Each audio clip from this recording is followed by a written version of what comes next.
Good day, everyone around the world. Thank you so much for joining us. My name is Helenique Argeru, and I am interviewing Clarissa Kristjansson today from the United Kingdom, a new guest for the Women of Truth interview series. And as you have seen us do so many times before, we're talking to women about personal truth and their journey to step into their power, into their brilliance, and how they actually make that transition happen. Now, for Clarissa, she works with a lot of women who are going into the really specific transition of menopause.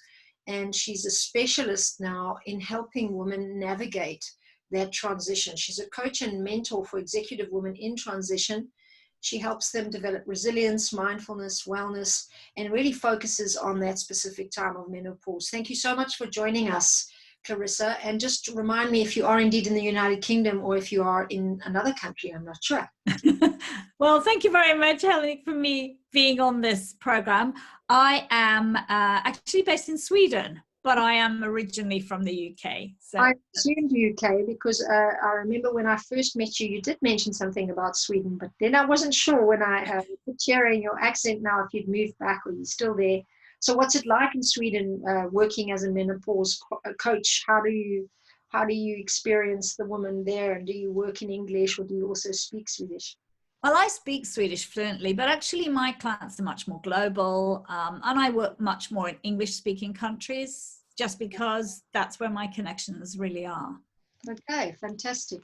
So you know that for us, this is a very important opportunity to really meet women from around the world who are, I think, discovering a greater truth about the journey of being a woman and helping women connect more with a deeper truth in themselves. And you definitely do that at a very important time in a woman's journey. But if we track back to your own personal discoveries and your life lessons, as it were, maybe you can share with us one specific life challenge that you've had and the kind of breakthrough that you experienced so that we can understand some of your wisdom. That's a great opportunity you're giving me there, Helenique, because I'm sure one of the things that I went through is very similar to what a lot of corporate women go through. I was at a fairly senior level. Yeah. And I was midlife, and I literally burnt out. And a real burnout is a slow process. You know, it's not something that we feel a bit unwell and we go on a yoga retreat and we feel a bit better after the weekend. It is this draining away of joy. It's like your soul has, died, I would describe it. And you're sitting in this cubicle working, and I had hit a mental and physical rock bottom. I just came to work and I was very senior and I had a lot of experience. I mean, I was 25 plus years into my career. So I was running on autopilot. People asked me questions I could answer because I was drawing on past knowledge. Right. But my joy, there was no joy in the job, a job that I loved. I loved being a consumer behavioral researcher, finding out how people functioned and worked. But I wasn't interested in my work, and my health suffered. I had anxiety. And I actually at one stage blacked out at my office in Sydney. And I thought, oh, that's because the lights are flickering. I mean, how crazy are you when you think you've got to that level? And so I realized at that point that things had to change because I was damaging myself. And I came to a turning point actually at a time when I changed job. And I think it was changing jobs and going into a new environment and suddenly thinking, I don't know if I can cope here. What am I going to do? I've got a teenage son. I'm a single mother. My son is, in his last years at school. How am I going to cope with this now? I can't fail because people need me, and I can't go on like this. And it was a real come to Jesus moment, if you like. And I had to put a stake in the ground. And I can remember that day very clearly, going outside and thinking, what am I going to do? And I spoke to a very close friend of mine and I cried on the phone to her. And that's something I don't, I'm not a person that cries very much or opens up like that. When you have a tough childhood, that's often you're very good at putting on your mask and not showing. And I cried on the phone. I said, I don't know what to do. I hate this new job. I can't cope. What am I going to do? And she was just very nice and she just listened. And then I by chance met somebody who helped me go on a journey, another woman who doesn't even know that she did that, really. She doesn't, but it began a journey to self-discovery, to looking at the way I behaved and taking very big steps to change the way I lived my life. And I approached myself as a woman, the language I used, the expectations I placed on myself. Very powerful. And what did you learn from all of that? My biggest lesson was that I had absolutely zero self-compassion. You know, I was the inner perfectionist and critic were on high alert. You know, I was very hard on myself. I set impossible standards, and I always thought that I wasn't good enough. I'd come to an end of year review thinking, oh my God, they're going to tell me I have to leave this job because I'm so useless. And then they'd say, oh, you did really well. You were really good. And I'm like, oh, really? I was prepared for this to be a different conversation. But it set standards in the relationships I sought out, in the friendships I had, in the way I viewed my own physical body. So that was a big turning point. And it was quite funny the way it happened, because obviously there I was working with this. I was training to become a mindfulness practitioner. And I had a wonderful mentor. Karen is my dearest friend. And we were working very deeply. It's a 3-year process. It's very deep uncovering. And there was a big portion of the work on compassion. And she just looked at me and she said, did you miss that bit or run out of time or something? Because something is severely missing in this part. And I was like, no. And she said, I think you need to go back and keep working in this space. Go deeper here, uncover what the blocks are, why you find getting into this part so hard. And I had to keep going back and reworking and working with a lot of really fantastic mentors and with a fantastic amount of learning and knowledge that's out there to really get to a different space. So when you look back at your childhood as a young girl, what kind of advice would you give her from what you now learned? Take more risks, be more bold, be more open. I mean, my childhood was difficult because my father was a very high-ranking member of the British judiciary, and he abandoned his family in the 1970s. And we played a pretend game that my parents were still married till I was 19. So for 13 years, they played this game that they were still technically married to each other, and we weren't allowed to tell anybody about anything. So you put on a lot of masks to survive. And that's how you then go through a lot of your early adult life, not uncovering who you are, putting on a bold front. And my mother put a lot of emphasis on education and showing up like that. So that's what I did. I mean, I was a very competent, very capable woman, but I didn't ever reach the heights in my career that I might have done if that compassion part had been connected in. Wow, and congratulations for getting through all of that and also making the breakthrough to crack through the mask. And of course, I think it's always somewhere on our journey that will happen somehow. Sometimes it's really tragic and sometimes a little gentler. I think that's what I'm learning from your story, is that if there was more of that compassion in the parenting, in your home life, then maybe it would have been gentler. But it sounds pretty harsh and pretty late in the game to also have to dismantle oneself, right, and really look deeper. So looking back at your journey as a woman, your mother and her journey, and many other women that you're now working with, I'm sure are showing you something about this question. We're interested to know what really is the biggest lie that women believe, and what is the truth? I think one of the biggest lies is that we believe we can have it all at once. I think that's the biggest lie that every woman has been told, and that we're living up to some ideal that actually doesn't exist. I would describe it as comparing your inside with other people's outsides. So we go around looking at all these women who look as if they've got it all together, and of course no one's got it all together, but we think that, and we're living up to ideals that I'm supposed to have this career and it's supposed to look like this, and I'm supposed to be at this point when I'm 35, and I'm supposed to be here when I'm 40, and I'm supposed to have 2 perfect children that, you know, perform perfectly at school, and if you live like I did for many years in Australia, children are meant to be brilliant at sport and a whole millions of things. And then oh yes, then I'm supposed to renovate a country house, and I'm supposed to be on social media, and I'm supposed to be this thin and this good at yoga, and these unrealistic expectations that create so much anxiety with women that then comes out in very dysfunctional ways of behaving in the world. We do terrible things to our bodies. Women have very poor relationships with food. And I'm not talking about going to the extreme of having, a disorder like bulimia or anorexia, but very strange ways that we eat and drink, which don't support our physical body. A lot of women will not eat during the day, or they're drinking too much alcohol, or they're downing a lot of caffeine to keep going. So we have very strange relationships with our bodies. We over-exercise or under-exercise, neither of which are good.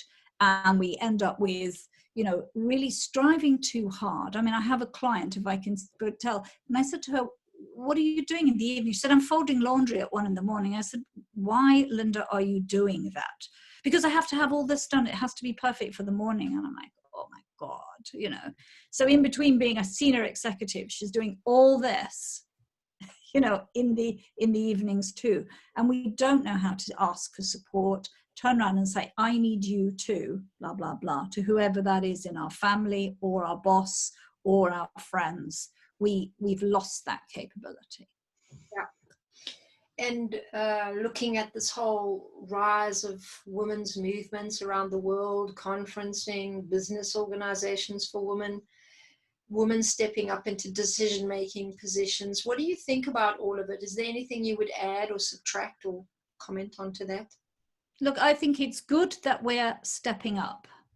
And I believe that that's important. But if we don't change the systems in which we work, all of that becomes a lot of conversation without true action. We are still, and we don't include men on the journey sufficiently.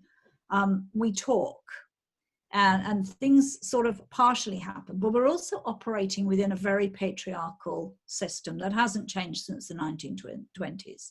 That's what working in business is like.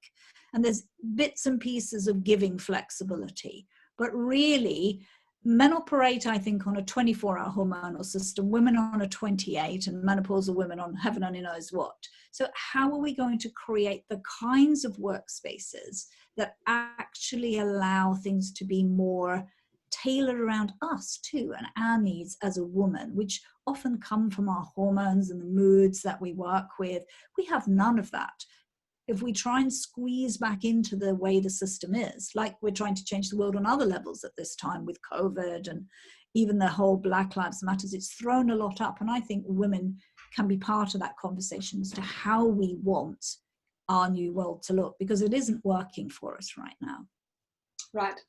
And when we had our interview, I think on your podcast, we spoke a lot about how women are part of that big change. And we are hearing from you, I think, about that very important time of leaving behind this priority of the family and the attention to so much of the myth and the program and the expectations of our younger lives as women, and trying to then adjust into this kind of wisdom and essential nature of what being a woman is in older life, where you have a kind of wisdom and truth and insight and real compassionate love for the world. And we spoke really about how that's a really important time for women. And I'm just wondering, since we have you here, to go a little deeper into the paradox we find with how many women are trying to avoid, let's say, the reality of aging and the reality of this turning point.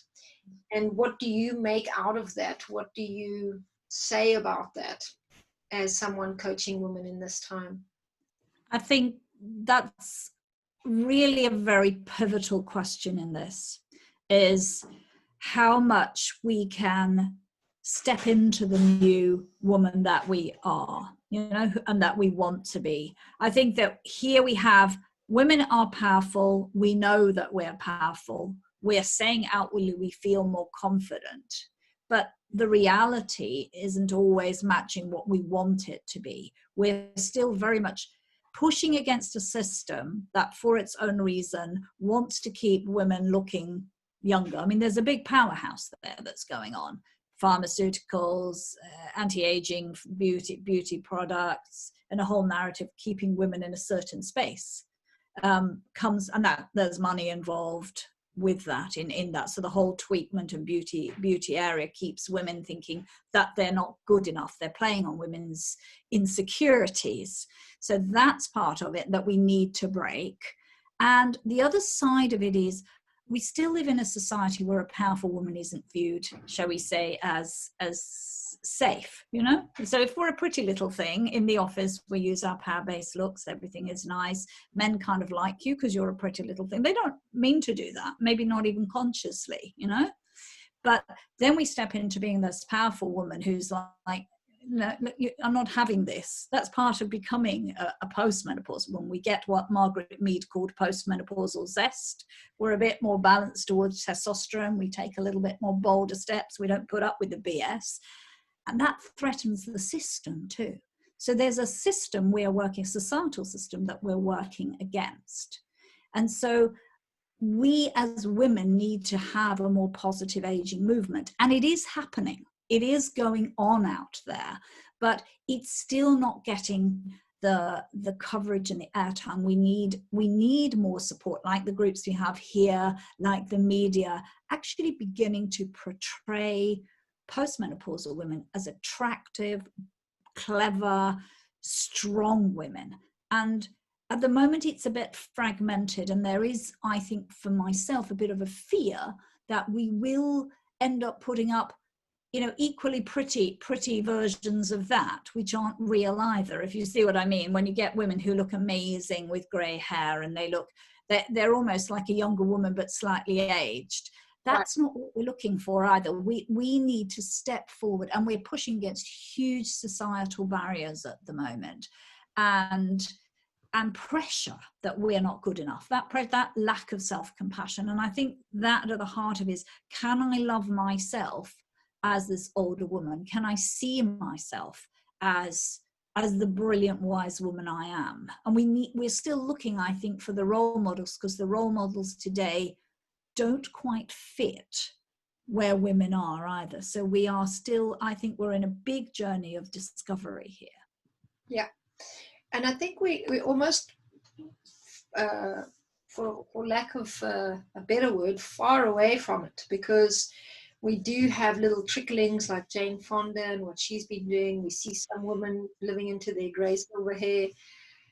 But I think the push and pull factor is very out of balance at this time in life for many women. And as you rightly point out, so comprehensively sits in many layers of our society. It's not just one place. So it does feel like there's a lot to still do.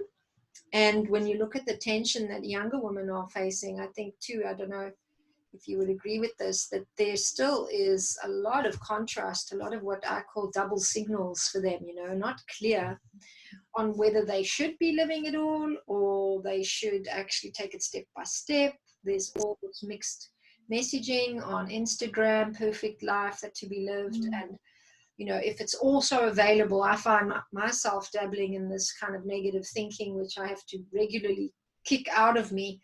You know, if it's also available and it's also at your fingertips, as it now rightly is, why are you not further along? And I think that tension, that pressure in younger life is also complicating what really happens when you do get to this older life, because there's a kind of acceptance for things that we somehow don't seem to get trained to do in the way the world is set up.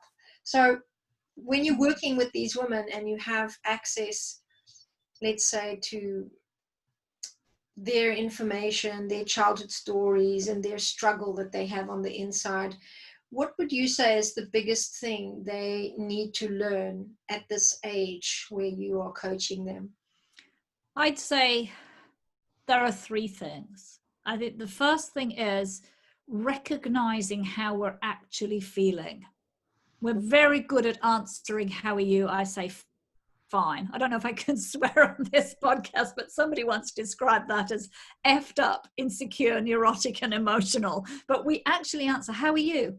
Oh, I'm fine. You know, we answer that, or I'm busy. And so recognizing how we're actually feeling is one of the biggest starting points for us. And to accept that some days we just aren't okay. We're really not. And that doesn't make us good or bad. That there are no emotions that are good or bad. They're just emotions, and how we act on that emotion is what matters. And we choose that.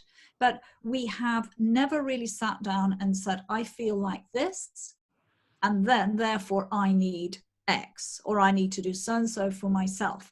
And because we're often so busy, we're on this conveyor belt, we don't give ourselves that space. And menopause tells us to slow down whether we want to or not. And sometimes it's our body saying, I can't do this anymore, I need to stop. So if we can recognize how we're feeling, acknowledge it, know that it's okay not to be okay, we're on the first step of the journey of self-awareness. Because we can't be at compassion until we have awareness of ourselves. That leap doesn't happen. That's what the self-care industry tries to sell people, a quick fix. But coming into ourselves first. My second thing is to say we've got to reconnect back into the body, because we have three brains. We have one in our head, that's overemphasized in our society, but our heart and gut brain as well. Listening to the body, the connections, the messages that flow in the body, and being able to really tune into those. And in doing that, we make changes. Those changes come in the way that we eat, the way we move, the way we manage our stress. But we have to start with connecting in and listening. The body sends a million small signals to us every single moment that we're awake, and probably when we're asleep, but we're not conscious of those. That is adjusting this very dynamic system that's us. If we override those messages because we're too much in our heads and we are too heady, we end up blocking those out, using blocking and drowning mechanisms to not listen, and then eventually we crash. So part of it is deep work on listening to the body, getting into it and understanding what's there, the emotions, the beliefs, the thoughts, the sensations. Then we're on the ability to start to work on the compassion itself, because we've built it from the heart of compassion as mindfulness there first. Then we can build out to the compassionate space about, how do I speak to myself? What does my voice sound like? How can I build practices that are loving and kind to myself, which then can flow through to others? But we have to begin on the awareness, and that's the journey to acceptance and compassion. Beautiful. So when I ask you now, what are you most passionate about? What would you tell me? I'm actually most passionate about starting that conversation about positive aging, because seeing the post-menopausal years as the most exciting opportunity we have. We're going to live 1/3 of our life on the other side of when our periods are over, other side of our life there. And we have so much that we can give ourselves and give the world. So if we can collectively change that narrative and grasp the opportunities that we have, whether that's starting a business, putting on sequins and going tango dancing, it doesn't actually matter what we do, but we live our purpose.